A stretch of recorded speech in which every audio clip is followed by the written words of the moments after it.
Algumas coisas são questões de corte, tá, gente? Algumas coisas são assim, você acha que está dando certo, mas elas podem absolutamente afastar ou não determinados públicos. Quais são questões? Por exemplo, sexo. Sexo pode atrair ou afastar determinados públicos. Sexo, por exemplo, explícito, pode absolutamente afastar públicos que têm um perfil mais tradicional. Dando aqui um exemplo, né? Então, nas referências culturais lá, então, eu estou me dirigindo a pessoas mais velhas, digamos, os baby boomers, né? E eu estou com sexo explícito. Provavelmente não vai encaixar muito bem, tá? Violência, mesma coisa. Violência, alguns públicos não aceitam. Então, você tem que ver se você está com um nível de violência que o seu público-alvo acha aceitável e interessante. Tá? Vou dar exemplo. Algumas mulheres absolutamente se revoltam de ler histórias violentas, especialmente em que as vítimas sejam mulheres. Então, só para dar um exemplo, então, você faz uma história dirigida a mulheres, em que a vítima é uma mulher, e você faz cenas ali super sádicas de sadismo, de perseguição, você pode afastar justamente o público a que você se dirige. Tá? Outra questão, religião. Tá? Então, dado que a nossa população se divide muito por questões religiosas, as pessoas acreditam muito ou não acreditam nada, ou seguem X religião ou Y religião, as religiões... Então, se você tem um protagonista, digamos, que é praticante de Umbanda, você provavelmente vai afastar todas as pessoas que não gostam de religiões afro-brasileiras. Se você tem um protagonista que é cristão, fundamentalista, você vai afastar todas as pessoas que não gostam de cristãos fundamentalistas. Então, religião também é algo de corte. Então, esse tipo de coisa, sexo, violência e religião, você tem que decidir o quanto você insere na sua história e o quão adequado está para o seu público-alvo.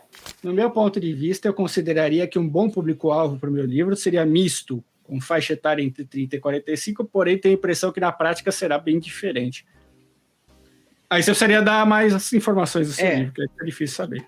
De novo, Matheus, pense nos conflitos que o seu protagonista enfrenta, se eles são conflitos que pessoas de 30 a 45 enfrentam.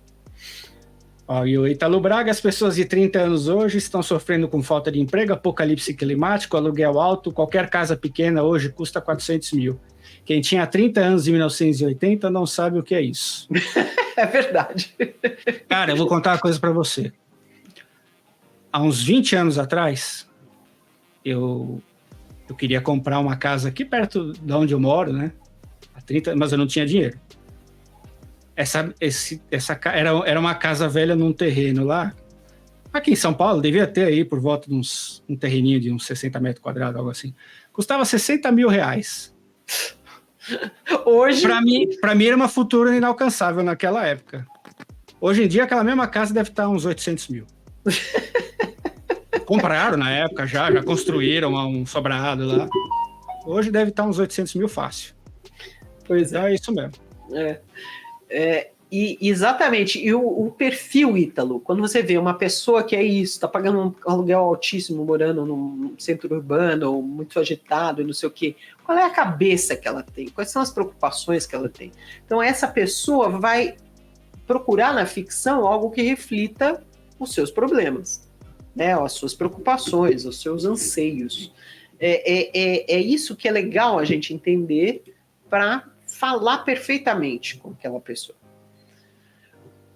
Repetindo, né? Você pode definir, as pessoas de 30 anos, mas aí você pode subnichar, né? Então eu vou pegar as pessoas de 30 anos mais ricas, ou então não, as pessoas de 30 anos sem dinheiro nenhum, que,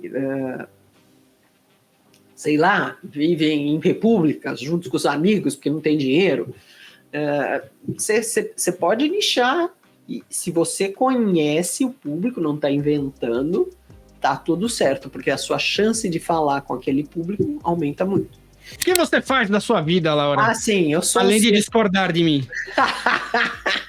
Eu faço leitura crítica, eu dou consultoria e dou mentoria para quem está escrevendo não ficção e biografia. Nas consultorias eu tiro dúvidas existenciais em relação ao mercado editorial. E você, Sidney? Você tira dúvidas existenciais, você leva as pessoas para o cume, para o alto do cume, para passar uma madrugada com elas lá, para elas provarem que elas são fortes perante a adversidade da vida? Não, que o mercado editorial não exige isso, felizmente, essas coisas de coach. Aliás, o mercado editorial é meio avesso a coaches. Muito bem. Editores detestam ir para a montanha. Nenhum deles gosta, né? Não. Ninguém gosta de aventura no mercado editorial. Não. Editores, em geral, ficam dentro de uma sala, lendo, discutindo, falando um monte, discordando uns dos outros. Mas eu nunca vi um editor que te fizesse subisse uma montanha. Muito bem. Laura, eu vou levar você ao cume da publicação. Lá vem a bobajada. Você já escreveu seu texto, você precisa me procurar urgentemente, porque eu vou fazer a capa, a diagramação, vou fazer a documentação, vou fazer o e-book, vou fazer o impresso, vou entregar tudo pronto na sua casa, vou colocar nas principais lojas online, eu vou tornar o seu texto no Word num livro impresso, produto livro. Você pode falar comigo ou com a Laura, você tem aqui, ó, passando aqui embaixo, ó, autopublicar seu livro, fale com Sidney Guerra, blá, blá, blá, e Laura Bacelar, blá, blá, blá. Nas descrições de todos os nossos vídeos tem também os nossos contatos, venha falar com a gente, vamos ela vai fazer a leitura crítica e a consultoria, e eu vou fazer a produção do seu livro. Esteira completa, é por isso que eu e a Laura nos completamos profissionalmente, porque ela está numa etapa da produção e eu estou na outra. A Nômade Cósmica nada me tira da ideia que Fabiano, lá do Vidas Secas, tem uma crise muito verossímil de pânico, ainda que o termo nunca seja usado. Perfeito, Nômade Cósmica. Perfeito, exatamente. As pessoas tinham problemas mentais em outras épocas, é só que não tinha nem palavra para descrever. Exatamente. Imagino que pelo ritmo de vida também era muito menor a escala, né? Você precisa ter uma vida muito, muito traumática para você realmente... Mas a gente tem, né? Mas a gente tem muito hiperestímulo hoje em dia, né? Por conta das telas, da situação do mundo. Mas dizem, por exemplo, que assim, apesar da gente ter superestímulo, essa nossa época, apesar de ter tantas guerras tão mostradas, não é uma época que tenha tantas guerras vividas. Né? Outras gerações viveram guerras, então passaram por traumas para os quais nem tinham palavras. A gente tem que lembrar que, por exemplo, o trauma, a síndrome pós-traumática, é isso que chama, né? Ou seja, as pessoas que sofrem um trauma violento e aí ficam com aquilo gravado na memória muito depois que acaba, isso só foi descoberto na Segunda Guerra Mundial. Imagina, um monte de gente passou isso ao longo da história da humanidade inteira, que sempre teve muitas guerras, muita violência, e as pessoas nem sabiam que era isso. Eu não sei qual é o termo em português, mas você já viu aquela foto de shell shock? Que a pessoa fica ausente do mundo. Procura aí, galera, shell shock no YouTube, lá no Google, vocês vão ver umas fotos aterrorizantes de guerra, de pós-guerra, né? Então, de soldados, né? Então, você vê, as pessoas já passaram por muito, mas a linguagem e tal são modernas. Então, se você está falando, né, para pessoas de hoje, você já pode falar de síndrome pós-traumática e as pessoas sabem o que é. Então, você pode entrar com um personagem que tenha isso e as pessoas sabem o que é. Mas, em outras épocas, você poderia descrever isso sem ter que nomear, porque aí não fazia sentido. Eu achei que se fisgava o público pelo gênero da obra, que idade não importava. Sorry, iludida. Não, idade importa muitíssimo. Tá? Por isso que você é uma iludida literária. Importa muitíssimo. E a idade do seu público-alvo deve ser refletida na idade da protagonista. Tá? As questões de gente muito jovem são diferentes das questões de gente mais velha, jovem adulto, questões de gente mais adulta, são diferentes. Então você realmente tem que levar em conta com quem você está falando principalmente, tá? É possível falar com mais de um público? É! Como você faz isso? Mais um truquezinho aqui. Depois a gente vai falar do que a gente faz. Você tem um personagem secundário que represente o seu público secundário.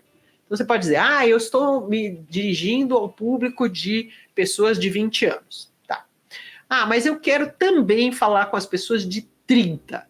Então você tem a personagem principal tem 20, com as questões, os conflitos, não sei o quê, mas tem uma amiga, uma prima, sei lá, alguém, outro personagem que é importante para a trama e que entra com questões de 30. Então você consegue abordar mais de uma questão, e às vezes esse personagem secundário entra com questões bem importantes, falas, interferências, tal, que são importantes para a história e também são charme, atraem outro público, um público extra para a sua história. Isso é possível de fazer, sendo que você precisa conhecer, não pode inventar, tá? Mas você conhecendo os dois, você pode brincar com mais de um público, sim, pelos personagens e o que eles fazem na sua história.